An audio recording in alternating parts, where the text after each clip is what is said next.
आदिवासी समाज अत्यंत मागासलेल्या अवस्थेमध्ये आहे आणि त्यांची आजही लूट होत आहे मोठ्या प्रमाणात. वेगवेगळ्या स्वरूपामध्ये त्यांची लूट होत आहे आणि त्यांना आपली लूट सुद्धा वाचवता येत नाही. इतका अज्ञानी आणि अडाणी आदिवासी समाज आहे. अशा समाजाच्या तोंडातला घास जर कोणी हिरावत असेल तर त्यांच्यासारखं अमानुष कृत्य हे कुठलं नाही आहे. आणि म्हणून गव्हर्नमेंटने सुद्धा याच्यावर सतर्क राहून आदिवासी समुदायाला न्याय द्यावा. धनगर समाज किंवा बंजारा समाज हा आदिवासींमध्ये टाकण्याचा कुठलाही प्रयत्न गव्हर्नमेंटनं करू नये. जर हे त्यांनी केला तर आदिवासी समाज अशिक्षित आहे, अडाणी आहे, पण आपल्या हक्काबाबत जागृत आहे. तो सगळा आदिवासी समाज जेव्हा या निमित्तानं रस्त्यावर उतरेल तेव्हा गव्हर्नमेंटलाही भारी पडेल. म्हणून सरकारने या संदर्भात सतर्क राहून आदिवासींची असा द्रोह करू नये एवढीच माझी विनंती आहे.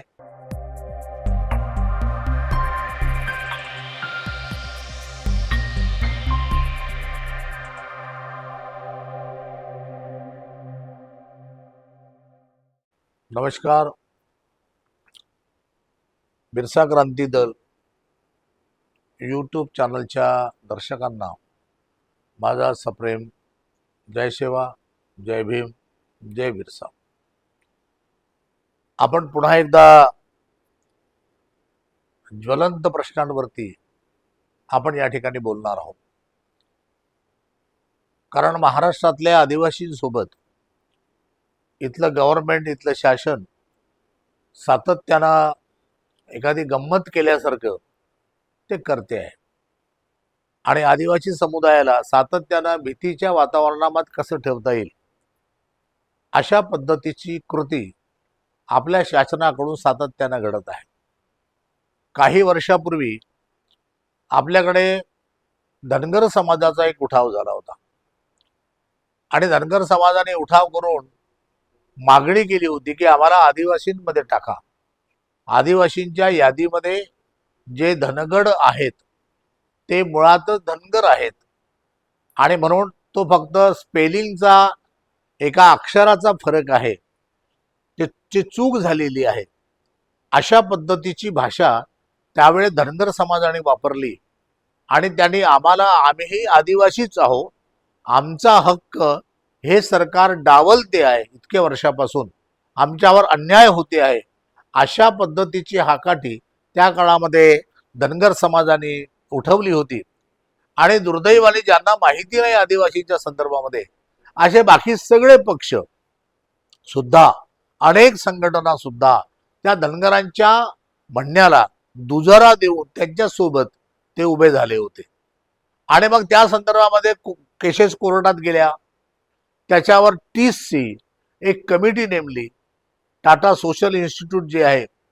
कारण टाटा सोशल इन्स्टिट्यूट हे यासाठी नेमली की धनगरांनी असा युक्तिवाद केला होता की तुम्ही सरकारची समिती नेमाल तर ती समिती सरकारची बाजू घेईल, आमचं मत ते लक्षात घेणार नाही. म्हणून सरकारशिवाय जे खाजगी आहेत अशा संस्थेकडे संशोधन द्यावं आणि त्यांनी जर आमचं संशोधन या पद्धतीची मांडणी केली तर आम्ही ते मान्य करू, असं त्यांनी वक्तव्य केलं होतं. त्यानुसार आपल्या तत्कालीन गव्हर्नमेंटने टाटा इन्स्टिट्यूट जे सोशल टाटा इन्स्टिट्यूट जे आहे, TIS आपण ज्याला असं म्हणतो, त्यांच्याकडे हे संशोधन दिलं होतं आणि त्यांनी वर्षभर त्या सगळ्यांचं संशोधन केलं आणि संशोधन केल्यानंतर त्यांनी आपला अहवाल गव्हर्नमेंटला सादर केला आणि त्या अहवालामध्ये त्यांनी स्पष्टपणे नमूद केलं की धनगर समाज आणि धनगड नव्हे तर ते धांगड आहे, स्पेलिंग त्या पद्धतीचं आहे, ते धांगड आहे आणि हे धनगर आहे. त्यामुळे या दोन कम्युनिटी वेगवेगळ्या आहेत. या अनुसूचित जमातीमध्ये इथला धनगर येत नाही. अशा पद्धतीचा स्पष्ट अहवाल गव्हर्नमेंटला दिला. पण गव्हर्नमेंट काय असा अहवाल दाबून ठेवते, लोकांसमोर मांडणी करत नाही, लोकांना स्पष्टपणे सांगत नाही. कारण ते त्याच्या बाबतीमध्ये हे सातत्यानं राजकारण करते हे सरकार. आणि मग आता सुप्रीम कोर्टाने पण निर्णय दिला की धनगर आदिवासीच्या कोणत्याही कसोट्या पूर्ण करत नाही म्हणून त्यांना आदिवासींच्या यादीमध्ये येता येणार नाही, अनुसूचित जमातीच्या यादीमध्ये त्यांना येता येणार नाही. अशा पद्धतीचा स्पष्ट निर्देश दिल्यानंतर सुद्धा काही लोक मात्र वारंवार वारंवार डोके काढण्याचा प्रयत्न बरं डोकं काढण्याचा प्रयत्न करते. आता त्यातलाच एक प्रकार पुन्हा बंजारा समाज उठला. यांना वाटलं की धनगरांना तर या पद्धतीचं संशोधन होऊ शकते तर आमच्यावरही झालं पाहिजे. बंजारा नाही वाटलं. आणि मग बंजाऱ्यांनी आपला ते कुठलं गॅजेट, हैदराबाद स्टेट गॅजेटचा आधार घेऊन आता हे त्यांच्या डोक्यामध्ये कसं आलं. आपण यांच्यावरही मागच्या वेळेस व्हिडिओ केला होता. कारण ते जरांगे पाटलांनी एक आंदोलन मुंबईमध्ये केलं आणि त्या मुंबईमध्ये आंदोलनात त्यांचा विषय हाच होता की हैदराबाद स्टेट गॅजेटच्या आधारावरती आम्हाला कुणबी सर्टिफिकेट देण्यात यावं. हा त्यांचा युक्तिवाद होता आणि गव्हर्नमेंटने तो मानला. गव्हर्नमेंटने GR काढला त्या संदर्भामध्ये आणि त्यांच्या संदर्भात GR काढल्यावरती मग बंजारा समाजाला वाटलं की कुणबी समाजासंदर्भ मराठा आणि कुणबी एकच आहे असा एक GR जर किंवा त्या संदर्भात GR काढल्या जाऊ शकते तर आमच्या बाबत का नाही. आणि म्हणून त्यांनी बंजारा समाजाने सुद्धा महाराष्ट्रामध्ये ठिकठिकाणी मोठमोठे आंदोलनं केली, मोर्चे काढले, जनमानस ढवळून काढण्याकरता त्यांनी प्रयत्न केला. आणि त्यांचं हेच म्हणणं होतं की हैदराबाद स्टेट गॅजेटच्या आधारावरती आमचंही सर्वेक्षण करा. आम्ही अनुसूचित जमाती यादीमध्ये आम्ही आहोत, आम्ही आदिवासी आहोत. खरं म्हणजे आपण तेव्हाही हा व्हिडिओ केला होता आणि तेव्हाही सांगितलं होतं, मी स्पष्टपणे सांगितलं होतं की धनगर समाज हा वॉन्डरिंग ट्राईब आहे. हा ओरिजिनल ट्रायबल नाही. हा भटका समाज आपला धनगर नाही, बंजारा समाज हा वॉन्डरिंग ट्राईब आहे. हा ग्रेन कॅरियर सोसायटी आहे. ती धान्य वाहतूक घेऊन जाणारी जमात आहे, जात आहे. मिठाचा व्यापार करणारी जात आहे, भटकणारी ती जात आहे. ती रिअल आदिवासी जो आहे इथला ओरिजिनल इंडिजिनियस पीपल आपण ज्यांना म्हणतो अशा कोणत्याही कसोट्या बंजारा समाज पूर्ण करत नाही. पण तरी त्यांचं आंदोलन सुरू होतं. त्याला तोडीस तोड आदिवासी समाजाने सुद्धा महाराष्ट्रामध्ये प्रत्येक जिल्ह्यामध्ये मोठमोठे मोर्चे काढून त्यांना प्रत्युत्तर दिलं. काही काळ थांबलं पण बंजाराचं आंदोलन मात्र सातत्यानं सुरू होतं वेगवेगळ्या पातळीवरती. त्याने मग गव्हर्नमेंटला साकडं घातलं आणि आपलं गव्हर्नमेंट आदिवासी सोडून बाकी लोकांचं फार तात्काळ ते ऐकते. आपलं का ऐकत नाही मला कळत नाही. का आपले प्रतिनिधी त्या संदर्भात जागरूक नाहीत, का आपले नेते जागरूक नाही, की ते गव्हर्नमेंट पुढे आपला मुद्दा नीटपणे मांडत नाहीत, काय कारण माहित नाही आहे. आदिवासींची बाजू गव्हर्नमेंट तात्काळ घेत नाही पण गैर आदिवासींची बाजू मात्र गव्हर्नमेंट तात्काळ ऐकते. त्याने बंजारा समाजासोबत एक मिटिंग घेतली, मुख्यमंत्र्यांनी मिटिंग घेतली आणि मुख्यमंत्र्यांनी मिटिंग घेऊन त्यांनी बंजारा समितीच्या संशोधनाच्या संदर्भामध्ये एक समिती गठीत केली. आता ते समिती गठीत केलेली आहे. समितीचा संशोधन कधी होते माहित नाही आहे, किती वर्ष लागेल, 1 वर्षात करणार आहे की 2 वर्षात करणार आहे की 6 महिन्यात करणार आहे माहिती नाही. आणि केल्यावर ते काय संशोधन, काय ते निष्कर्ष काढणार आहेत, काय अहवाल देणार आहे गव्हर्नमेंटला याचा अंदाज आपल्याला नाही. पण मला या निमित्तानं सांगायचं आहे की हे संशोधन करताना या समितीने आदिवासींकडेही जाऊन आदिवासींच्या अभ्यासकांकडे जाऊन त्यांचंही मत या अहवालामध्ये नोंदलं पाहिजे. आणि एवढं जर नसेल करताय तर तुम्हाला बंजाराच्या संदर्भामध्ये, कारण आम्ही वारंवार सांगतोय की बंजारा कम्युनिटी हे भारताबाहेरून इथं आलेली आहे. त्यांच्याच एका नेत्यानं सांगितलंय ते अफगाणिस्तान मधनं इथं आलेले, ते मुळात आदिवासी नाही आहे, ते भटक्या जमातीमध्ये येतात.